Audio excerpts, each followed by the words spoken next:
Hello বন্ধু, আমি তোমাদের বন্ধু অ্যাস্ট্রোলজার সুনন্দা। আজ আমি তোমাদের নারীর 10টি দৈহিক গঠন নিয়ে আলোচনা করব, যা শাস্ত্রসম্মত ব্যাখ্যা করা হয়েছে, যা দেখে তোমরা খুব সহজেই সেই নারীর শুভ চারিত্রিক বৈশিষ্ট্য অনুধাবন করতে পারবে। এক হচ্ছে, কোনো নারীর চোখ বড় আকৃতির লম্বা টানা টানা হলে, অনেকটা ঠিক হরিণের মতন দেখতে হলে সেই নারী অত্যন্ত সৌভাগ্যশালী নারী হয়ে থাকে। এরা যে কোনো বিষয়ের জটিলতা একেবারে পছন্দ করে না।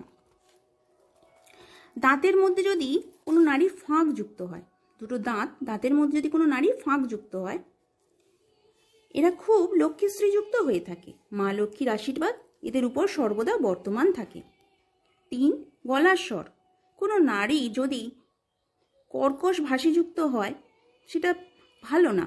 নারীর গলার স্বর যদি মিষ্টি ভাবযুক্ত হয়, সেই নারী অত্যন্ত সুলক্ষণা নারী হয়ে থাকে।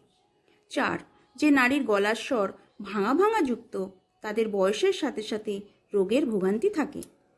5, গলায় তিল থাকলে, কোনো নারীর গলায় যদি তিল থাকে, সেই নারীর বচন বাস্তবায়িত হয় এবং এদের গলার স্বর মধুর হয়। তবে তাদের একটু সাবধানতা অবলম্বন করতে হবে, যাতে তারা খারাপ বচন বা কারোর সম্বন্ধে কোনো কিছু খারাপ বললে সেটাও তাদের জীবনে বাস্তবায়িত হয়ে যায়। তাই এইসব নারীদের কথাবার্তার মধ্যে একটু সংযত রাখা দরকার। 6, পায়ে তিল থাকলে সেই নারী লক্ষ্মীমন্ত হয়ে থাকে এবং এদের প্রচুর ভ্রমণ হয়।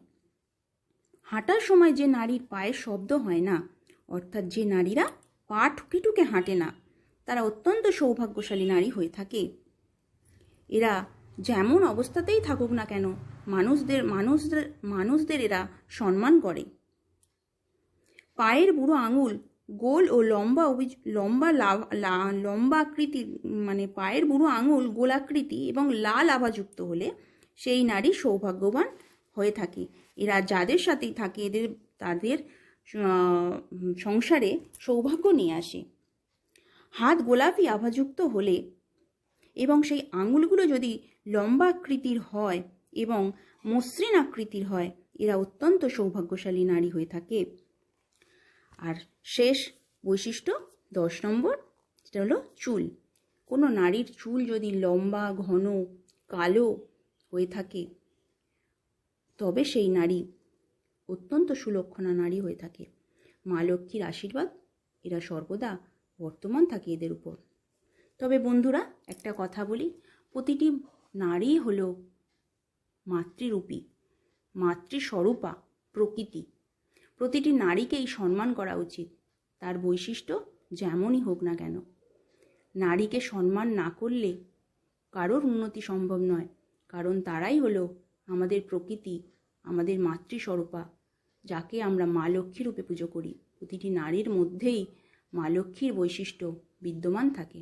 তাই আমাদের উচিত প্রতিটা নারীকেই সম্মান সহকারে দৃষ্টিভঙ্গিতে দেখা।